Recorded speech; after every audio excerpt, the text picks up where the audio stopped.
Watermelon सगळ्यांना खूप जास्त आवडतं आणि उन्हाळ्यामध्ये तर हे पिलं पण पाहिजे. ते काय झालं, कारण की खुशी खूप रडत होती, तिचे आजी बाबा घरी नव्हते तर सो मग मी तिला म्हणलं चल मी तुझ्यासाठी ज्यूस करते, कारण की मी त्यात बर्फ ऍड केला म्हणून मी तिला काही दिलं नाही. पण खुशीच्या ऐवजी तिच्या पप्पानीच पिऊन घेतलं. पहिले काय केलं, मी टरबूज चिरलं 2 पीस, त्यामध्ये साखर, दूध आणि टरबूज ऍड केलं. ते गाळणीने गाळून घेतलं कारण की टरबूजमध्ये बिया असतात.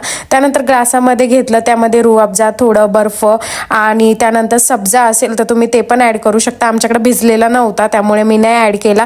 पण खुशीला बर्फ खायची इतकी घाई झाली होती त्यामुळे तिला दिलंच नाही ते आम्ही. आणि आज जेवणामध्ये वड्याची भाजी केली होती काळ्या रश्श्यामध्ये. जर का तुम्हाला याची रेसिपी हवी असेल तर मला कमेंटमध्ये सांगा. त्यानंतर थोडं काम होतं म्हणून ननंदबाईकडे गेले होते. तिथे अक्षरा, भक्ती, खुशी चालल्या होत्या बाहेर.